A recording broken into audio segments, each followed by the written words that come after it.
Assalamualaikum warahmatullahi wabarakatuh. Perkenalkan, saya Nurul Ahmadani. Baik, saya akan membahas materi tentang konsep uang dalam Islam. Jadi kita harus memahami apa itu uang.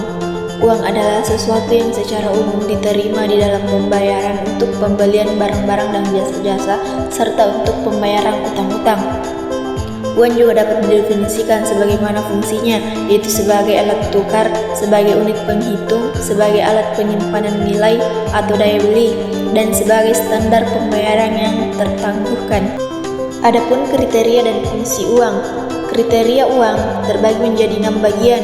Yang pertama, disukai dan diterima oleh umum. Yang kedua, nilainya stabil. Yang ketiga, mudah disimpan dan tahan lama. Yang keempat, mudah dibawa-bawa. Yang kelima, mudah dibagi-bagi dalam satuan yang lebih kecil. Dan yang terakhir, mencukupi kebutuhan dunia usaha.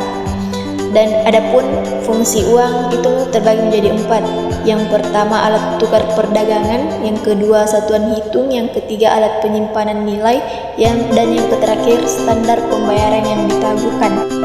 Nah, di sini jenis-jenis uang juga terbagi menjadi 3. Yang pertama, uang komoditas. Yang kedua, uang logam. Yang ketiga, uang kertas. Selanjutnya, fungsi uang dalam ekonomi konvensional dan Islam.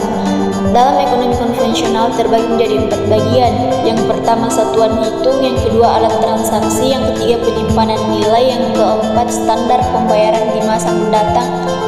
Dan adapun dalam ekonomi Islam terbagi menjadi 4 bagian. Uang sebagai satuan nilai atau standar harga. Yang kedua, uang sebagai alat tukar. Yang ketiga, uang sebagai alat penyimpanan kekayaan. Dan yang keempat, uang sebagai standar pembayaran tunda. Adapun perbedaan uang dalam ekonomi Islam dan dalam ekonomi konvensional. Dalam konsep ekonomi Islam, uang adalah milik masyarakat. Barang siapa yang menimbun uang atau dibiarkan tidak produktif berarti mengurangi jumlah uang beredar yang dapat mengakibatkan tidak jalannya perekonomian. Jika seseorang sengaja menumpuk uangnya tidak dibelanjakan, sama artinya dengan menghalangi proses atau kelancaran jual beli.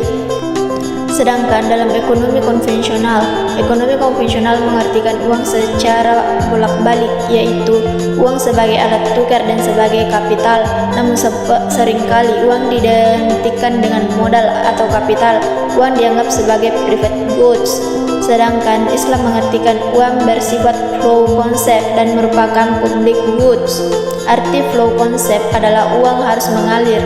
Ketika mengalir, uang adalah public goods, lalu mengendap ke dalam kepemilikan seseorang atau stock concept. Uang tersebut menjadi milik pribadi atau private goods. Selanjutnya, time flow of money dan economics flow of time. Konsep time flow of money menyatakan bahwa utilitas uang saat ini lebih tinggi dibandingkan dengan utilitasnya untuk uang dengan jumlah yang sama di waktu yang akan datang. Konsep ini secara tidak langsung mempresentasikan temperance pelaku ekonomi dalam memegang uang. Economics value of time. Konsep time flow of money menyatakan dalam teori ekonomi Islam diakui bahwa manusia memiliki kebutuhan sesuai dengan fitrah dalam dirinya. Namun cara yang ditempuh guna memenuhi kebutuhan tersebut, manusia tidak bebas boleh melakukan hal apa saja sesuai dengan keinginan, karena manusia dibatasi oleh hukum atau syarat dan nilai-nilai yang diyakininya atau akidah dan akhlak. Bahwa utilitas uang saat ini lebih tinggi dibandingkan dengan utilitasnya untuk uang dan dengan jumlah yang sama di waktu yang akan datang. Konsep ini secara tidak langsung merepresentasikan time preference pelaku ekonomi dalam memegang uang. Baik, cukup sekian materi dari saya. Saya ucapkan terima kasih. Assalamualaikum warahmatullahi wabarakatuh.